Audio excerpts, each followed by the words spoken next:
Welcome to another deep dive. This time we're heading to the Caribbean, to St. Vincent and the Grenadines. That's right, a beautiful archipelago that often gets overlooked. Yeah, everyone's heard of like the Bahamas or Jamaica, but St. Vincent and the Grenadines, it's a bit more off the beaten path. Definitely. But that's part of its charm, right? It's got this unspoiled beauty and a rich history and culture that's just waiting to be explored. Absolutely. And to guide us on this deep dive, we've got St. Vincent and the Grenadines, a journey through nature, culture, and adventure, which is like seriously packed with fascinating stuff. Yeah, this book goes way beyond just like the typical travel brochure stuff. It really gets into the heart of what makes this place so special. So let's jump right in.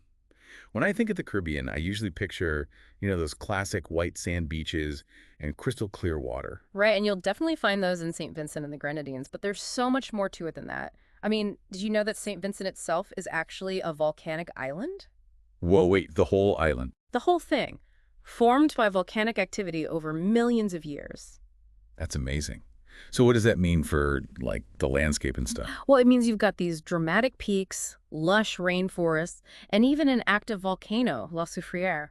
Whoa, an active volcano. That's pretty intense. Yeah, it's one of the most impressive sights in the whole Caribbean.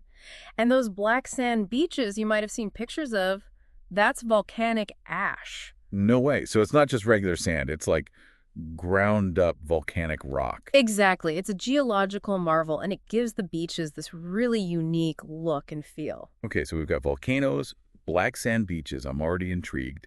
But what about the people? Who were the original inhabitants of these islands? Well, long before any Europeans arrived, the Arawak and Carib peoples called these islands home. So they were there for, like, centuries before colonization. Absolutely. And the Carib people in particular were known for their fierce resistance to colonization. They had a warrior culture and were determined to protect their land. I'm sensing a story here. Was there, like, a major conflict? There was. In the late 1700s, Chief Chatoyer, a Carib leader, led a massive uprising against the British. Wow, so they really fought back. They did. And even though they were eventually defeated, their spirit of resistance has lived on. It's a reminder that the history of this place is far more complex than just like a simple colonial narrative. Yeah, it sounds like there's a lot of depth there. There is, and it's shaped the culture of these islands in really profound ways. Speaking of culture, I've heard this term, Black Carib culture. What exactly is that? It's a fascinating blend of African and indigenous traditions that developed after the arrival of enslaved Africans. Think vibrant music, unique cuisine, a strong connection to their heritage. It's a really important part of the cultural tapestry of St. Vincent and the Grenadines. Okay, so we've got this incredible mix of indigenous, African, and European influences all coming together. That sounds pretty unique. It is, and you can see it everywhere, from the architecture to the music to the way people interact. It's a place where history is very much alive. All right, so let's talk about some specific places. Kingstown, the capital city. What's it like? It's bustling, vibrant, and full of life. But it's also got this colonial charm with beautiful old buildings and landmarks. Like what? Give me some examples. Well, for starters, there's Fort Charlotte, which sits high above the harbor, offering incredible panoramic views of the city and the surrounding islands. I'm adding that to my must-see list right now. What else? There's also the Botanic Gardens, one of the oldest in the Western Hemisphere. It's been around since the 18th century, and it's home to all sorts of amazing plants. Oh, cool. So it's not just about the pretty flowers. There's actually some, like, historical significance there. Definitely. And speaking of history, you can't miss the Kingstown Market. Ah, the market. Tell me about it. Oh, it's an experience. Imagine vibrant colors, the smells of spices and fresh produce, the sounds of vendors hawking their goods. It's a sensory overload in the best possible way. Sounds amazing. I bet you can get some pretty unique souvenirs there. Absolutely. You can find everything from local crafts to fresh fruit to spices. It's a must-do for any visitor. Okay, so we've got historical sites, beautiful gardens, bustling markets, but let's get back to that volcano for a minute. Right, La Soufriere. It's not just a sight to behold, you can actually hike it. Wait, seriously? You can hike an active volcano? You can. It's a challenging climb, but the views from the top are absolutely breathtaking. That sounds incredible, but also a little scary. Is it safe? Well, it is an active volcano, so there's always some level of risk. But if Mhm. you go with an experienced guide and check on current conditions, it's definitely a worthwhile adventure. Okay, I'm adding it to my maybe list. I'll have to see how adventurous I'm feeling. I get it. But hey, remember those lush rainforests we talked about? Those are a bit less intimidating. Tell me more about those. They're magical, truly. Imagine towering trees, hidden waterfalls, the sound of exotic birds. It's a whole different world up there. And I bet there's tons of cool wildlife too. Oh, absolutely. There's a ton of biodiversity, including some species that are found nowhere else on Earth. Like what? Well, there's a species of mention a specific endemic species. It's really unique to this archipelago. Wow, that's incredible. Right. It's just another example of how special and diverse this place really is. Okay, so we've explored St. Vincent, the main island, but there's still a whole other part of this destination to uncover, the Grenadines. Ah, yes, the Grenadines. That's where things get really interesting. Each island has its own personality, its own vibe. So it's not just like one big island chain, it's like a whole collection of different experiences. Exactly. You've got everything from laid-back islands perfect for chilling out to more exclusive islands with luxury resorts. Okay, give me the rundown. What are some of the highlights? Well, there's Bequia, which is known for its sailing heritage and laid-back charm. They say it has 365 beaches, one for every day of the year. 365 beaches. That's a lot of beach time. It is. And then there's Mustique, which is a private island known for its exclusivity and high-end resorts. It's where the rich and famous go to escape. Oh, fancy. I bet you've got some stories about Mustique. I might have a few, but if you're looking for something a bit more low-key, there's Canoein, which is known for its tranquility and pristine beaches. Yeah. You've got the breathtaking Blue Lagoon there, which is a must-see. All right, I'm making notes. Bequia for the beaches, Mustique for the celeb spotting, and Canoein for some peace and quiet.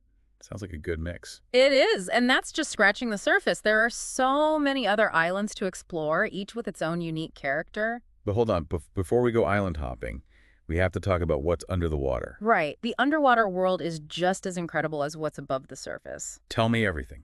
Well, the coral reefs surrounding these islands are teeming with life. You've got vibrant coral formations, schools of colorful fish, and if you're lucky, you might even spot a sea turtle or two. Sign me up. Any particular spots that stand out? Yeah. Oh, definitely. The Tobago Cays Marine Park is a must-see. It's a protected area with calm, crystal clear waters, perfect for snorkeling. I can already picture myself floating over those reefs surrounded by all those colorful fish. It's an amazing experience, and the diversity of coral there is just remarkable. You've got mentioned specific types of coral from your research. It's like an underwater garden. All right, so we've got volcanoes, beaches, rainforests, and now underwater wonderlands. I'm starting to understand why this place is so special. But what about the culture? We touched on it earlier, but I want to delve a bit deeper. What's the vibe like in St. Vincent and the Grenadines? It's vibrant, energetic, and full of life. Music is a huge part of the culture here, and you'll hear it everywhere you go. The kind of music. Well, think calypso, soca, reggae, a real mix of styles that reflect their African and European heritage. That was pretty lively. It is. And then there's carnival, which is an absolute explosion of color, music, and dance. Carnival. I've heard so much about Caribbean carnivals. What makes this one special? Oh, it's more than just a party. It's a deep expression of their culture, with elaborate costumes, incredible music, and this contagious energy that just takes over the streets. So it's like a huge cultural celebration. Exactly. And each island has its own unique traditions and celebrations. On Mention an Island, they have this really cool tradition where share a specific carnival detail. It's a great example of how each island has its own distinct flavor. Okay, now I'm really curious about these islands and their individual personalities. You should be. They're all worth exploring. Okay, but all this exploring is making me hungry. What's the food like? Delicious. Vincentian cuisine is a real melting pot of flavors. You've got African, European, Indian influences all coming together. Sounds pretty diverse. It is, and there are some dishes you absolutely have to try. Blackfish soup is a local delicacy, and the Johnny cakes are amazing. Oh, and the curries. They're bursting with flavor. Okay, my mouth is watering now. I know, right? And for a truly authentic experience, you've got to venture beyond the resorts and try some of the local eateries. There's this great place, mention a specific food recommendation, maybe a restaurant or street vendor. I'm taking notes here. Okay, so we've got incredible landscapes, rich culture, delicious food. It's all starting to come together. But before we get too carried away, we need to talk about responsible travel. Right, because as much as we want to experience all this amazing stuff, we want to make sure we're doing it in a way that's sustainable and respectful. Exactly. So what is St. Vincent and the Grenadines doing to promote sustainable tourism? Well, they're taking it seriously, which is great to see. There's a real focus on protecting the environment and preserving their culture. What kinds of things are they doing? Well, for starters, there are national parks and marine sanctuaries which help protect the natural beauty of the islands. Makes sense. What about, like, in terms of accommodations and stuff? You'll find more and more eco-friendly hotels and resorts popping up, which is great. What makes them eco-friendly? Well, they're doing things like using renewable energy sources, sourcing food locally, composting, conserving water, Hmm? all sorts of things to minimize their impact. That's good to hear. It sounds like they're really making an effort. They are. And it's not just the big resorts either. A lot of smaller, locally owned places are getting on board too. That's awesome.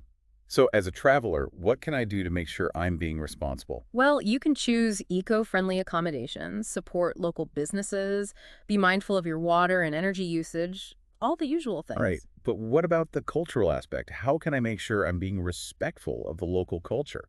That's important too. It's all about being mindful and respectful. Learn a few basic phrases in the local dialect, ask permission before taking photos, be aware of cultural norms, just be a conscious traveler, you know? Yeah, I get it. Treat people the way you'd want to be treated, basically. Exactly. And be open to new experiences. Talk to the locals, ask questions, learn about their lives. That's how you really get a feel for a place. This has been so insightful already. I feel like I'm already starting to plan my trip. That's the goal. We want to give you the information and inspiration to create your own adventure. Well, you're definitely succeeding. I'm already hooked. Great, because there's still so much more to cover. We haven't even gotten into the nitty-gritty of planning your trip yet. Oh, I know. I can't wait to hear what you've got in store for part 2 of our deep dive. Get ready for some serious travel planning. I'm ready. Okay, we're back and ready to dive even deeper into St. Vincent and the Grenadines. Picking up right where we left off with responsible travel. Yeah, because it's one thing to, like, talk about all the amazing things to see and do, but it's another to make sure we're doing it in a way that benefits both us as travelers and the islands themselves, right? Absolutely. It's all about finding that balance between experiencing a new place and preserving it for future generations. So how can we as travelers actually put that into practice? Well, a good place to start is by being mindful of the businesses we support. Okay, like choosing hotels and tour operators that are committed to sustainability. Exactly. Look for places that are using renewable energy, sourcing their food locally, reducing waste, all those good things. Are there any, like, specific certifications or labels that we should look out for? Yeah, there are a few. Keep an eye out for things like Green Globe certification or the Caribbean Alliance for Sustainable Tourism's Sustainability Seal. Okay, I'll make a note of that. But beyond just the environmental stuff, how can we engage with the local culture in a way that's respectful and meaningful? That's a great question, and it's something that I think a lot of travelers are trying to be more conscious of. Yeah, because it's easy to just, like, show up and snap a bunch of photos and move on without really connecting with the place or the people. Right, but there are so many ways to go deeper and really experience the heart of St. Vincent and the Grenadines. Like what? Give me some ideas. Well, one thing you could do is visit some of the local craft markets and talk to the artisans. Yeah, we talked about the market in Kingstown, but are there others? Oh yeah, there are markets all over the islands, each with its own unique character and offerings. So it's not just about buying souvenirs, it's about connecting with the people who made them, learning about their traditions. Exactly, and you might even pick up a few phrases in the local dialect along the way. That's always a good idea. What about other cultural experiences? Music is a huge part of the culture here, so maybe try taking a drumming lesson or attending a local music festival. Oh, that would be fun. I'm not exactly a drummer, but I love listening to live music. Me too. And it's a great way to experience the energy and rhythm of the islands. So we've got responsible tourism, cultural immersion. What about safety? Is St. Vincent and the Grenadines a safe place to travel? Overall, yes, it's considered a safe destination, but like anywhere, it's always good to be mindful of your surroundings and take precautions. Okay, so, like, don't flash your cash around and be aware of your surroundings, especially at night. Exactly. And if you're ever unsure about something, just ask a local. The people here are incredibly friendly and helpful. You mentioned that earlier, and it really stood out to me. Everyone seems so warm and welcoming. They are, and that's part of what makes this place so special. It's not just about the beautiful scenery, it's about the people who make you feel at home. I love that. So, out of everything we've talked about so far, what would you say is the most compelling reason to visit St. Vincent and the Grenadines? It's hard to choose just one, but for me, it's the unique blend of natural beauty, cultural richness, and that commitment to sustainability we were talking about. It's like a place where you can truly escape and recharge, both Yeah. physically and mentally. Exactly. And I think that's something that a lot of us are craving these days, a chance to disconnect from the hustle and bustle and reconnect with ourselves and nature. It's like that saying, collect moments, not things. Perfectly put. And St. Vincent and the Grenadines is a place where you're guaranteed to collect some pretty amazing moments. Okay, I'm officially convinced. I need to book a trip ASAP. You won't regret it. But before you do, there are a few things you need to know about planning your trip. All right, hit me with the logistics. What do I need to know? All right, we're back for the final part of our deep dive, and I'm ready to get into the nitty-gritty of planning a trip to St. Vincent and the Grenadines. Let's do it. We've covered a lot of ground so far: the history, the culture, the nature, the responsible travel angle. Right, but now it's time to talk about the practical stuff, like when to go, how to get there, where to stay, all that good stuff. Yeah, let's turn all that inspiration into an actual itinerary. Okay, so first things first, when's the best time to visit? Well, the classic Caribbean dry season is always a safe bet. Which is like December to May. Exactly. That's when you'll have the most predictable weather, sunshine, warm temperatures, calm seas, perfect for all those beach days and water activities. What if you can't travel during those months? Are there other options? Definitely. The shoulder seasons, April to June and September to November, can be great too. What's the weather like then? It's a bit more variable. You might get some rain, but it's also less crowded and often more affordable. Good to know. And what about hurricane season? Yeah, that's something to be mindful of. It typically runs from June to November, so if you're traveling during those months, just keep an eye on the forecasts and be prepared for potential disruptions. Makes sense. Okay, so let's say I've got my dates figured out. How do I actually get to St. Vincent and the Grenadines? The main airport is Argyle International Airport on St. Vincent, and it's actually surprisingly well connected. Oh, really? hmm I thought it might be a bit tricky to get to such a small island nation. You'd be surprised. They've got direct flights from major hubs in the US, Canada, and even Europe. Ah, that's convenient. And what about getting around once you're there? Especially between all those different islands in the Grenadines. Inter-island ferries are the way to go. They're frequent, affordable, and offer stunning views.